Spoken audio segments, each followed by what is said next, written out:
It's well aggressive that one, isn't it?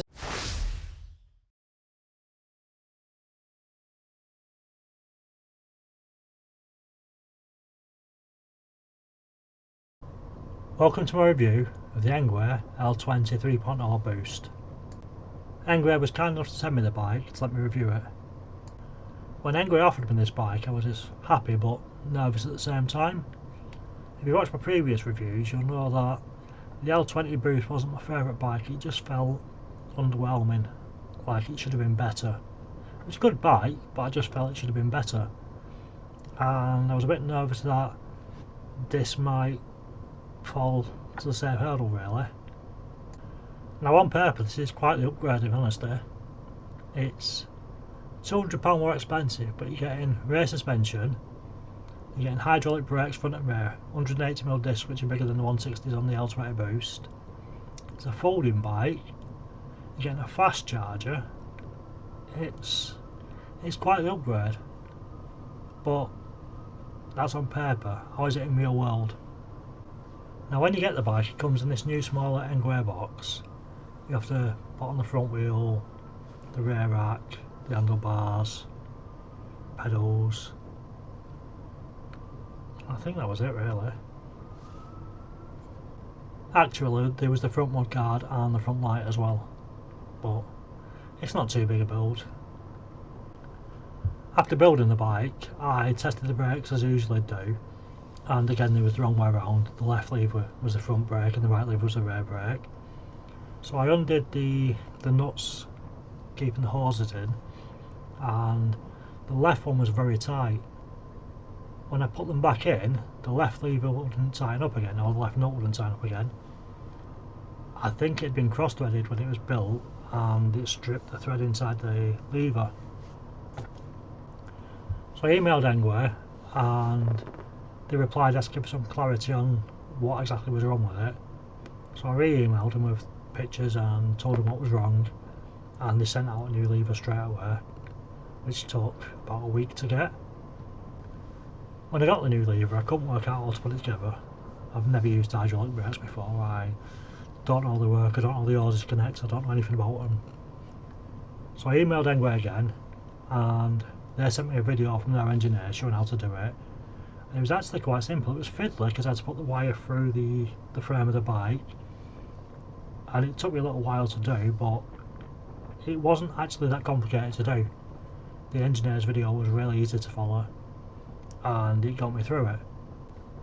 Now obviously at this point both brakes were connected, but I had air in the system in both brakes. So I googled and went on YouTube and I found a video for how to bleed your brakes. I bought a little brake bleeding kit, it was like 20 quid or something, and that worked an absolute dream. So the brakes work perfectly now. I'll put a link in the description on the videos that I used in case you ever need to bleed your brakes, but I do recommend if you're buying a hydraulic brake bike, you get a brake bleeding kit and learn how to do it, because you're going to need to maintain your brakes regularly.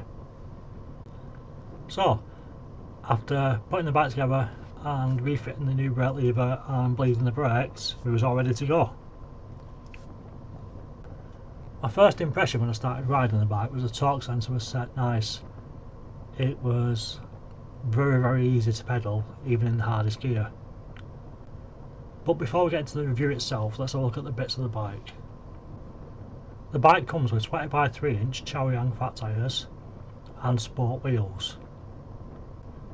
It has 180mm brake discs and hydraulic brakes front and rear. It has front and rear plastic mud guards, which I kind of like. They're lighter, they look nice, they're less noisy, so yeah, I like them. The front and rear lights are new on this as well. The front light's really bright, it's much brighter than the old one, and the rear light's nice, but it's not a brake light. And in addition, on the actual brake levers there's no electrical cable to tell the bike to cut off the motor when you brake, but it's a torque sensor, so the motor only actually works when you're pedalling, so if you're not pedalling and you brake, it doesn't make any difference really. Engwe said the motor's 250 watts and has 75 Nm of torque. It's actually really quiet when you're pedalling, to be honest, like really quiet. The bike has front and rear suspension and it's really comfortable. It absorbs really well. It's a really comfortable ride. The LCD is a nice bright colourful LCD, and it even has a little orange boost right, and every time you press the boost you know when your boost is activated. It's really nice. The hand grips on the bike, so the lockable removable ones, really nice and comfortable. They're kind of a rubber but they're really nice. The pedals are not foldable on this one. They're a nice big wide pedal, very grippy, very nice. Definitely approve of the pedals. The seat is new from the L20 BOOST as well. It's a fatter, wider seat, very padded, very comfortable. The only flaw I've really found with it is when you sit on it, there's like a little leakage of air, like a little shh. So it makes me feel a bit fat, but it's very comfortable. The rear rack's nice and solid with the usual 25 kilo load limit. Definitely handy to have. The handlebars are 27 inches wide and really nice and sturdy. They've opted to move away from the BMX ones from the old L20 BOOST, but assumably that's because now it's a folding bike, so the handlebars fold down as well. And I don't really mind. Like, handlebars are handlebars. It looks good as it is. It's nice and wide, nice and sturdy. Works for me. The boost button works an absolute dream. If you press it when you set off so much quicker. It's so easy on hills. It's really good. So what's the bike actually like? Well, as I said, first impression, it was very easy to pedal, and I feel a little bit like it's really quiet. This, like, the motor's so quiet, and the 20 by 3 inch fat tyres as well, like, they don't really make much noise at all, so it's really quiet and pleasant to ride. The only time the bike does get a little bit noisy is when you press the boost button. It kind of makes a weird juddering sound, and it judders the bike a bit, and it's putting all that power into the motor straight away, and it propels you much quicker. It's not noisy, but it's not as quiet. The bike has 5 pedal assist modes, and if I'm honest, there's not really a huge difference between the lowest and the highest. There is a slight difference, I did feel it, but there isn't a huge difference at all. One thing I should say is this is one of the new extra legal e-bikes. It's limited to 15.5 mile an hour. There's literally nowhere to unlock it at all. There's no throttle. This bike is 100% legal, and you can't make it not legal. If I'm honest though, it doesn't bother me. It really doesn't. I don't really unlock my bikes. When I unlocked the old L20 BOOST, it went from 15.5 mile an hour to 20 mile an hour. So 4.5 mile an hour, is it really much of a difference? And I just keep my bikes always locked because I'd rather it be 15.5 mile an hour and not get took off me than 20 mile an hour and get seized by the police and destroyed and potential other consequences. So yeah, I don't mind it being extra legal at all. It's not very good for future proofing, but unless the laws change, it doesn't bother. So how does it compare to the original L20 BOOST? In honesty, it feels the same sort of power. They're both 75 Nm. This feels a bit easier to pedal though. I'm not quite sure why, but it did feel a bit easier to pedal. The old L20 BOOST came with 20 by 4 inch fat tyres. This has 20 by 3 inch fat tyres. Now, in all honesty, I'm not really sure why they change them. I don't really notice any difference with a 3 inch or a 4 inch. Like, it doesn't feel more sturdy or comfortable with a 4 inch. It just feels the same to me. So the 20 by 3 inch is fine, no issues at all. Obviously the seat's changed. I'm not sure if it's better or just different, because the old L20 one was fine and very comfortable, just the same as this one is. So I'm not going to say it's more comfortable or anything, it's just a different seat. The front light's better because it's brighter. The rear light isn't, because it's not a brake light anymore. The brakes are so much better. Mechanical are nowhere near as good as hydraulic, and the bigger discs as well, so the brakes are miles better. I feel the torque sensor on this is better tuned than the original as well. It just feels easier. I'm not sure if it's just because I've not been on the other one in a long time, or I'm actually right, but it does feel easier on this one, so I'm going to say the torque sensor is probably better, or set up better anyway. Now the batteries, on the old L20 Boost it was a 13 amp hour battery, 48 volts, and this one it's 13.5 amp hour and also 48 volts, so not really much of a difference in battery capacity, but this comes with a fast charge, and instead of 6, 7, 8 hours to charge your bike fully on the old L20 Boost, this one takes 2 hours. Now that's insane, that's really insane. I got just over 30 miles on a single charge, which isn't much different to the old L20 Boost, but that fast charge, it's ridiculous.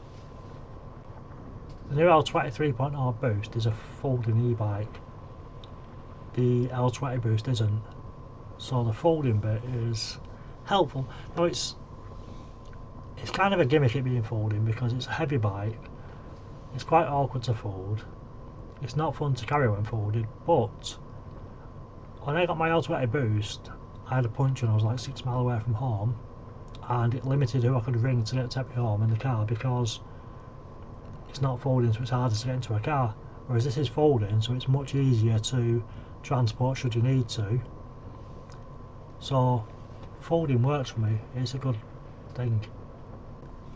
This bike also has rear suspension, which makes it a lot more comfortable than the old L20, because even though the seats are padded, you do still feel that no rear suspension, so it definitely gets an extra plus for that.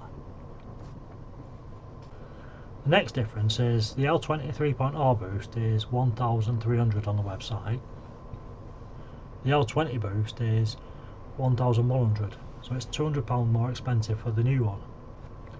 So is it worth £200 more? I think it is. The hydraulic brakes are miles better, like miles. The folding part's a bonus, and that fast charge is insane. To charge your bike 4 times as quick, and like I said 2 hours for a full charge, that's nothing.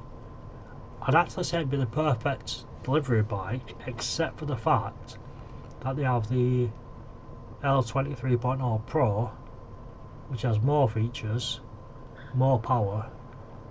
So if I was going to be a delivery driver I'd go for that one, which is like 300 quid more, but I'd like to think that one would be better. I haven't tried that one yet, and I'll let you know if I do try it, but both are very good options for delivery drivers, because you could literally have one battery in the shop charging and being out delivering, and 2 hours later when your battery's drained a bit, swap them over. You'd never run out. So what don't I like about this bike? The first thing I don't like is, because it's now a folding bike, if you look at the L20 Boost, the original one, there was like a second bar that connected like the step through part to the frame. Obviously that's missing because you can't have that on a folding bike, but they replaced it with a solid like welded piece, which I'm not quite sure why, but that'd have made a good place to put a handle for carrying the bike around, but there's no kind of handle, so you kind of have to carry it by the rear rack and the front handlebars, so it's quite awkward to carry, and it could have been easier if they put an handle there. The next thing I'm not sure I like is the controls. The plus and minus buttons are very clicky and very easy. The horn button is a bit, you have to press it, and it's a bit awkward to press. And the boost button's a bit too close to the other buttons, so when you press that sometimes you get to a minus button and put yourself in a low pedal assist. I do think that could be slightly better. And the horn I'm on the fence about. It seems quite aggressive, to be honest. Like when I pressed it a couple of times during testing, I did startle a few people because it was quite loud and aggressive, so maybe a touch less aggressive on the horn. Other than those three though, there's not really anything I can complain about. It's a really nice bike. Seems the same sort of power as the old L20 Boost, but easier to pedal. Handles hills really well. It was quite easy on the hill test, felt good. I am still going to keep my Engine Pro 2.0 as my favourite bike, as that is more powerful, even though it's 75 Nm as well, and it's got a bigger motor. so it's faster and more powerful. Although I would love to swap the batteries over somehow and have that 2-hour fast charge, because that's amazing. Although the Engine Pro 2.0 is a bit grey, it's not necessarily legal. I'm not sure it's illegal, but it's definitely in the grey a little bit. Whereas this L20 3.0 boost is 100% legal. Like, it's super legal, there's no way to make it illegal, so you're not getting this took off you by the police at all. Although it does make me wonder how good the L20 3.0 Pro is, because it's more powerful, it has extra features, the motor's meant to be better. It's over 300 quid, but I do suspect that's going to be really, really good, and that possibly may become my favourite bike, because this is close, especially like fast charger. I know I've mentioned it a few times now, but 2 hours to charge your bike is so good. So yeah, if you've been looking at this bike and you like the look of it and you're tempted and you don't mind it being extra legal, I'd absolutely recommend to buy it. It's a really nice bike and I wasn't disappointed at all. So yeah, I absolutely recommend this bike. So once again, we're at that part of the video where, if you watched this far, thank you for watching.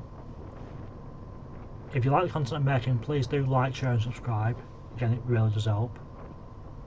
Any questions, comments, put them in the comments and I'll get back to you on them. And I'll see you in the next video.